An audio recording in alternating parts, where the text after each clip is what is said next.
नमस्कार दोस्तों, stock market studies में फिर से एक बार आपको बहुत-बहुत स्वागत है। तो मैं आज आपके सामने फिर से कुछ कंपनीज़ के अपडेट्स लेके आया हूँ। तो उस अपडेट्स को दिखाने से पहले मैं रिक्वेस्ट करूँगा चैनल को सब्सक्राइब नहीं किया तो ज़रूर कर लीजिएगा, कंटिन्यूअसली वीडियो और अपडेट्स पाने के लिए। तो चलो देख लेते हैं फटाफट आज के कुछ स्टॉक के डिटेल्स के बारे में। सबसे पहले मैं डिस्कशन करूँगा इंडिया मार्ट के बारे में। आप सभी जानते हैं इस कंपनी बी2बी मॉडल्स के ऊपर काम करते हैं। तो बी2बी और तो ये जो मॉडल्स है, ये मॉडल्स कंपनी के लिए थोड़ा-सा खतरा बन रहा है। क्यों? क्योंकि देखिए आज फ्लिपकार्ट जैसे इतने बड़े कंपनी, उसका भी हालत खराब हो रहा है।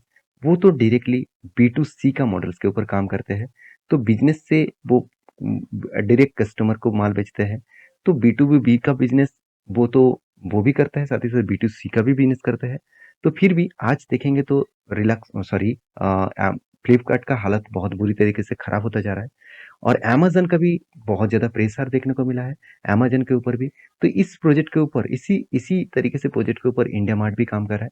अगर मैं इंडिया मार्ट के बारे में बात करूँ तो आप देखेंगे तो India mart the first and largest B2B digital marketing company है और वो भी इन इन कंट्री का मतलब में इंडिया का सबसे बड़ा डिजिटल मार्केटिंग कंपनी से और वो भी बी2बी का। तो मेरे हिसाब से यहाँ पे देख सकते हैं today stand out of A game changer on B2B जो इंडिया स्पेस है। तो इसका मतलब कंपनी का जो अपकमिंग ईयर्स में कंपनी के प्रोमोटर ने मतलब मैनेजमेंट ने जिस तरीके से इसके ऊपर सोच रखा है, तो उस बेसिस में उनका कहना है कि अपकमिंग कुछ ईयर्स में इस कंपनी का ग्रोथ होने वाला है। तो मेरे हिसाब से देखिए ग्रोथ हो भी सकता है और ना हो सकता है, उसके बारे में तो आपको पैरामीटर्स ही बताएगा, उस कंपनी का फाइनेंशियल डिटेल्स ही बताएगा। तो कंपनी के फाइनेंशियल डिटेल्स क्या है वो मैं आपको एक बार शेयर करूँ तो कंपनीज की एक चीज मैं आपको बता दूं, कंपनी का जो टोटल मार्केट कैप है 16,000 करोड़, मतलब एक स्मॉल कैप टाइप कंपनी है। कंपनी का पी रेशियो 61 है। R O C R O ई 17% 13% के आसपास है। इंडस्ट्रीज पी रेशियो कितना है 124 के आसपास। तो इसका मतलब कंपनी के इंडस्ट्रीज पी रेशियो से भी कंपनी का पी रेशियो 50% करेक्शन में है। तो कितना करेक्शन में है मैं आपको बता दूं, एक टाइम कंपनी का पी रेशियो हो गया था 100 के ऊपर और आज कंपनी के 60 के आसपास है और लो कितने किए थे 38। और लो कहाँ तक किए थे जो पहले लो था, जिस रेंज तक लो था उसी रेंज तक कंपनी ने क्या किया उसको लेके आए और उसके बाद देखिए धीरे धीरे करके वो ऊपर साइड में जा रहा है। तो मेरे हिसाब से यहाँ पे एक स्टैंड बन रहा है कंपनी में फिर से ऊपर जाने के लिए। तो कितना ऊपर जाने के लिए वो मैं आपको चार्ट पैटर्न में दिखाऊंगा। उससे पहले देखेंगे तो कंपनी के जो डेप्थ है वो ना के बराबर है, जीरो डेप्थ कंपनी है। और कंपनी के जो प्रॉफिट एंड लॉस है उसमें देखेंगे कंपनी पहले तो लॉसेस करते थे कंटिन्यूअसली। देखिए जब कोई स्टार्टअप मार्केट में पहले आता है और उसके बाद कंपनी को मार्केट में लिस्टिंग कराता है तो वहाँ पे थोड़ा सा करेक्शन देखने को मिलता है, क्योंकि कंपनी का बिजनेस तब नया नया है, लोगों को उस बिजनेस के बारे में पता भी नहीं है। तो जब धीरे धीरे करके ऑनलाइन प्लेटफॉर्म स्ट्रांग हुआ, कोविड के बाद और भी स्ट्रांग हुआ, तब लोगों को ऑनलाइन प्लेटफॉर्म के बारे में जानकारी मिला, तब इस तरीके से कंपनी का ग्रोथ हुआ और उसके बाद देखिए कंटिन्यूअसली कंपनी का ग्रोथ यहाँ पे बढ़ते जा रहा है। तो मेरे हिसाब से इंडिया मार्ट के ऊपर आपको फोकस होना चाहिए अभी से, तो बाद में इस कंपनी का ग्रोथ अच्छा खासा हो सकता है। तो यहाँ पे देख सकते हैं सेल्स ग्रोथ, कंपनी का प्रॉफिट ग्रोथ और कंपनी का रिटर्न ऑफ इक्विटी सब कुछ पॉजिटिव में है, इसलिए कंपनी आपको अच्छा खासा रिटर्न भी दिया। तो इसलिए इन्वेस्टर भी देखिए प्रोमोटर के बाद एफआईएस ने अच्छा खासा धमाका उठा उठा लिया, धमाका माल उठा लिया, क्योंकि उसको पता है कंपनी जिस मॉडल से काम करते हैं उस मॉडल से कंपनी को ही फायदा होगा। देखिए बी2बी बिजनेस मॉडल्स में कंपनी का फायदा क्यों होगा, क्योंकि देखिए मान के चलिए आपके पास कोई प्रोडक्ट है और आप दूसरों को बेचना चाहते हैं, क्योंकि आपके पास मार्केट नहीं है, आपके पास कस्टमर का ज्ञान नहीं है, आपका कस्टमर कहाँ से मिलेगा उसका आपको पता नहीं है। तो ये कंपनी क्या कर रहा है, जिसको माल खरीदने हैं मतलब ये बायर है, सॉरी ये सेलर है और ये बायर है, तो यहाँ इस दोनों को जो कनेक्शन है इसको कराने के लिए इस कंपनी काम करते हैं। तो उसके बीच में कंपनी कमीशन खाते हैं। तो इस कंपनी का business model futuristic business model के हिसाब से देखने को मिलता है। तो कंटिन्यूअसली देखिए सेल ऑफ किया जा रहा था म्यूचुअल फंड के माध्यम से, अभी इस बार कंपनी के ऊपर थोड़ा सा बाइंग किया गया। अभी चार्ट पैटर्न के बारे में बात करूं तो चार्ट पैटर्न कुछ इस तरीके से चार्ट पैटर्न देखने को मिला। तो मैं आपको मेंशन भी किया था कि जब कोई स्ट्रॉन्ग ब्रेकआउट होता है तो उसके बाद ऊपर जाते हैं तो कंपनी के ऊपर कभी ना कभी वो करेक्शन दिखेगा। देखिए करेक्शन आपको इस तरीके से क्यों दिखा, आपको लग रहा है कि कंपनी के शेयर फिर से गिरेगा, ऐसे बिल्कुल भी नहीं। कंपनी के ऊपर क्या है कि कंपनी को एक्चुअली देखा जाए तो कंपनी का नेक्स्ट जो लेवल है वो 3,434 तक जरूर जाएगा, क्यों जाएगा? मेरे हिसाब से, मेरे एनालिसिस के हिसाब से ये देखिए कोई 100% गारंटी नहीं होते हैं।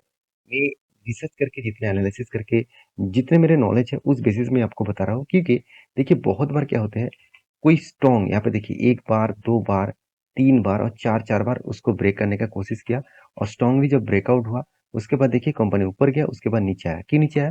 क्योंकि जितने सारे लोगों को माल यहाँ पे खरीदना है, जितने सारे बड़े ऑपरेटर्स को यहाँ पे माल खरीदना है, वो उसको माल तो नहीं मिला। पहले तो माल मिल गया, तो उसको और भी कुछ माल खरीदना है, तो इसीलिए उसको नीचे लेके आया है। और उसके बाद देखिए फिर से हाई वॉल्यूम के साथ उसी रेंज को टेस्ट करने के बाद यहाँ पे ब्रेकआउट दिया है। तो बहुत सारे लोगों ने अगर पहले इस लेवल को एंटी को मिस कर चुके थे, तो फिर से वो एंटी लेवल आपको मिला है, तो उस एंटी लेवल के हिसाब से काम कर सकते हैं। नीचे साइड में छोटा सा स्टॉप लॉस लगाकर आप काम कर सकते हैं और आपका टारगेट जो है 3434 तक हो सकता है। तो देखिए एंटी लेना ना लेना आपके हाथ में है। मेरा काम है आपको सारे डिटेल्स क्लियर करना। तो नेक्स्ट जो कंपनी जिसके बारे में बात करूँ उसका नाम है टाटा इलेक्सी। देखिए टाटा इलेक्सी टाटा ग्रुप के सबसे बड़े एक कंपनी है और एक आईटी कंपनी है जो small and medium type companies है। जो कंपनी आर्टिफिशियल इंटेलिजेंस के ऊपर काम कर रहा है, जो कंपनी मशीन लर्निंग के ऊपर काम कर रहा है, तो उस कंपनी का ग्रोथ फ्यूचर में बहुत तेजी से होने वाला है। तो जो मतलब टाटा इलेक्सी जो है, इस कंपनी के ऊपर मैं बहुत टाइम तक बुलिश हूँ। चाहे वो कितना गिरे, मैं हमेशा इस कंपनी के ऊपर शेयर उठाने के लिए सोचूंगा एज ए लॉन्ग इन्वेस्टर के लिए, क्योंकि कंपनी अभी बहुत छोटा है, 46,000 करोड़ के आसपास है। आज सोचिए कंपनी अगर टीसीएस जैसे बन गया, करीबन करीबन अ, लाखों करोड़ का जब मार्केट कैप हो जाएगा, तब इस कंपनी का ग्रोथ कहाँ पे जाएगा आप खुद ही देखेंगे, तो आपको अच्छा खासा डेटा मिलेगा। तो कंपनी के जो पी रेशियो है वो 61 है, और कंपनी का आरओसी आरओई बेस्ट लेवल में है। कंपनी का कोई भी कर्जा नहीं है, जीरो डेब्ट कंपनी है। कंपनी के एनुअली इनकम भी बहुत शानदार है, 755 करोड़ के आसपास। तो कंपनी का बैलेंस शीट क्या होता है वो देखना बहुत इंपॉर्टेंस है। देखिए शेयर कैपिटल कंपनी के एक टाइम 31 था, आज वो बढ़ते बढ़ते 62 हो गया। और रिजर्व एक एक टाइम मतलब 2012 में 158 करोड़ था, आज वो बढ़ के हो चुके हैं 2000 करोड़ के आसपास। और कंपनी बीच में कोई भी कर्जा नहीं लिया था, कंपनी अभी धीरे धीरे करके कुछ कर्जा लिया। क्यों कर्जा लिया वो मैं आपको बता दूं। कंपनी का CWIP में कुछ पैसा लगा के रखा, करीबन 7 करोड़ के आसपास। कंपनी का फिक्स एसेट का भी ग्रोथ हुआ, अच्छा खासा ग्रोथ हुआ, और उस बेसिस में कंपनी का भी यहाँ पे तेजी देखने को मिला। यहाँ पे देखिए कैश फ्रॉम ऑपरेटिंग एक्टिविटीज के बारे में बात करूँ, तो कंपनीज के जो ऑपरेटिंग एक्टिविटीज है वो देखिए किस तरीके से ग्रोथ हुआ। मतलब कंपनी के जो रिजर्व है उसके बारे में बात करूँ, तो सॉरी कंपनी का जो रिसीवेबल है, तो कंपनी कितने ट्रेड रिसीव किया उसके बारे में बात करूँ, तो 300 करोड़ के आसपास इस बार ट्रेड रिसीव किया। इसका मतलब कंपनी के प्रोजेक्ट लगातार लगातार मिलते जा रहा है। और एक पॉइंट मुझे और भी अच्छा लगा, कंपनी का फिक्स एसेट, कंपनी इस बार फिक्स एसेट को भी परचेज किया करीबन 64 करोड़ के आसपास। तो हर पैरामीटर पॉजिटिव है, तो इसके लिए कंपनी का स्ट्रेंथ बन रहा है अपकमिंग कुछ टाइम्स में अच्छा खासा ग्रोथ करने में। देखिए यहाँ पे कंपनी के ऊपर एक कफ सॉरी हेड एंड शोल्डर जैसे पैटर्न बना था, तो reversal head and shoulder pattern से यहाँ पे शोल्डर बना, उसके बाद हेड, उसके बाद शोल्डर। तो इस लेवल में ब्रेकआउट हुआ और ब्रेकआउट को इस कैंडल ने कंफर्म भी कर दिया। तो कंफर्म करने के बाद कंपनी के ऊपर ऊपर गया तो थोड़ा सा नीचे आ रहा है। बहुत सारे लोगों को यही लग रहा है कि कंपनी यहाँ से रिवर्सल करेंगे, बिल्कुल भी नहीं। यहाँ पे जिस तरीके से वॉल्यूम क्रिएट हो रहा है उस बेसिस में जितने सारे लोगों को यहाँ पे माल छूट गया, मतलब माल खरीद नहीं पाए, तो उसको वो फिर से नीचे लेके आ रहा है वहाँ पे माल खरीदने के लिए। हम लोग गलती क्या करते हैं, हम लोग अपर साइड में बाय करते हैं, और बड़े बड़े इंस्टीट्यूशन और बड़े बड़े जो प्लेयर्स होते हैं, ऑपरेटर्स होते हैं, वो उसी लेवल में माल खरीदते हैं जिस लेवल में उसका एंट्री लेवल मिला है। तो उसके लिए वो फिर से शेयर को नीचे लेके आएंगे और उसके बाद वहाँ पे बाइंग करेंगे। तो इस यहाँ पे आप कहेंगे सर नीचे क्यों आया, क्योंकि यहाँ पे पैनिक सिचुएशन क्रिएट किया गया, कंटिन्यूसली सेल ऑफ दिखाया गया, तो उसके हिसाब से आपको लग रहा है कि शेयर गिर जाएगा, तो चलो मैं माल बेच दूं। तो आप माल बेचेंगे, वही माल ऑपरेटर खरीदते जाएंगे।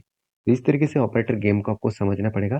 तो अगर टारगेट बनता है तो 20% का टारगेट बनेगा करंट जो एंट्री लेवल से, और 8655 तक वो जरूर जाएगा। और यही लेवल, यही टारगेट एक्चुअली देखा जाए तो एक स्ट्रॉन्ग रेजिस्टेंस है, जिस रेजिस्टेंस को फेस करने के बाद बिग क्रैश देखने को मिला। तो मेरे हिसाब से इस लेवल तक जाएगा, तो फिर भी देखना है क्या होगा क्या नहीं होगा। नेक्स्ट जो कंपनी है उसके बारे में बात करूँ, उसका नाम है IEX, इंडियन एनर्जी एक्सचेंज। इस कंपनी के ऊपर मैं बहुत बुलिश हूँ। हाँ, आप कहेंगे सर कंटिन्यूसली तो गिरावट हो रहा है, तो इसमें आप बुलिश क्यों बोल रहे हैं। हाँ, यही तो यही तो बात है। ये बड़े-बड़े प्लेयर्स इसी का तो फ़ायदा उठाते हैं और हम लोग इसी फ़ायदे को इग्नोर कर देते हैं और हम लोग को लगता है कि कंपनी बर्बाद हो गया। देखिए कंपनी में कोई बर्बादी नहीं है, कंपनी हाई स्ट्रेंथ कंपनी है, ज़ीरो डेब्ट कंपनी है, कंपनी का आरओसी, आरओई देख लेना कितना शानदार है। तो कंपनी रिटर्न ऑफ इक्विटीज़ और रिटर्न ऑफ कैपिटल एम्प्लॉयड में इतना शानदार परफॉर्मेंस दिखा रहा है, तो उसमें हमेशा स्ट्रेंथ है, ये बात को आपको याद रख के चलना चाहिए। तो प्रोमोटर के पास कोई भी होल्डिंग नहीं है, फिर भी देखेंगे तो इंस्टीट्यूशन भर-भर के खुद का स्टेक बढ़ाता जा रहा है। तो पब्लिक के पास सबसे ज़्यादा होल्डिंग है।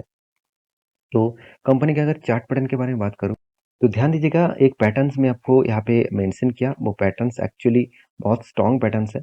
तो अगर लॉन्ग टर्म के लिए कोई भी पैटर्न आपको चाहिए, लॉन्ग टर्म के लिए आपको टारगेट मिलना चाहिए, तो वो टारगेट मिलेगा इस रेंज तक। क्योंकि देखिए यही रेंज को कंपनी बार-बार रिटेस्ट किया और उसके बाद ब्रेकआउट किया या एक बार फिर से रिटेस्ट किया, उसके बाद देखिए धमाका, बूम! तो वही रेंज को फिर से कंपनी रिटेस्ट करने के लिए आ रहा है। तो मेरे हिसाब से जो लेवल्स है, वो इस लेवल तक आ सकते हैं। आप कहेंगे सर उससे क्या ज़्यादा गिरावट नहीं होगा? हो भी सकता है। तो उससे ज़्यादा गिरावट भी हो सकता है, क्योंकि ज़्यादा माल चाहिए तो ज़्यादा नीचे लेके आएँगे।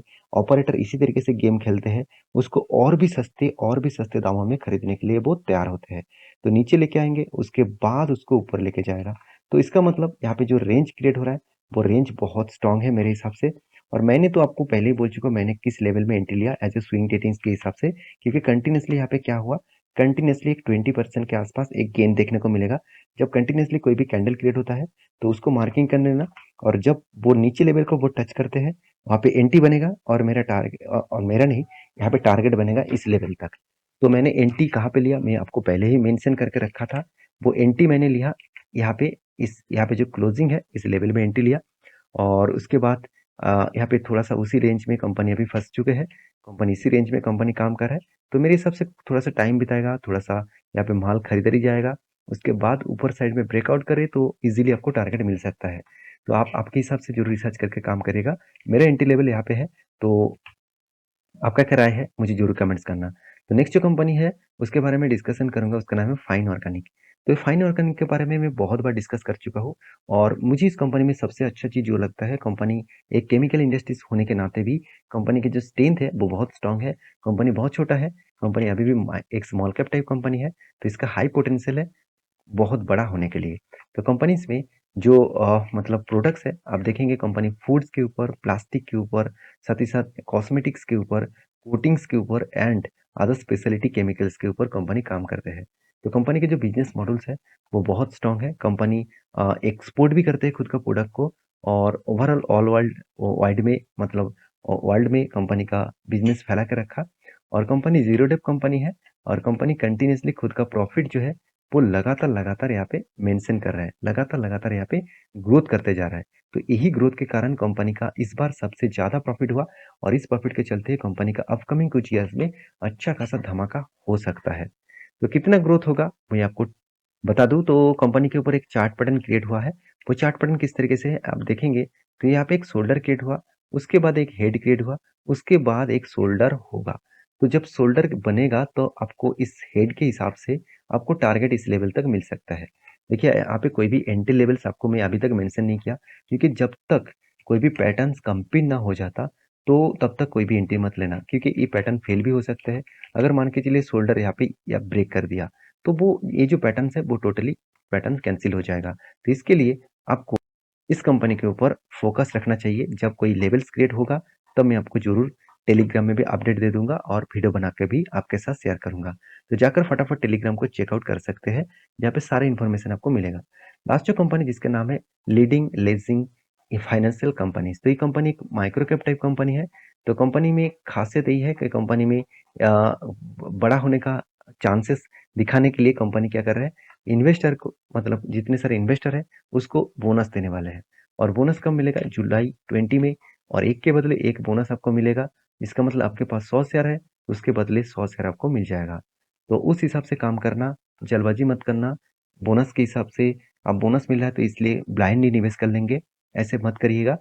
कंपनी का जो पैरामीटर्स है बहुत मतलब छोटा कंपनी है, तो रिस्क आप संभल के काम करिएगा।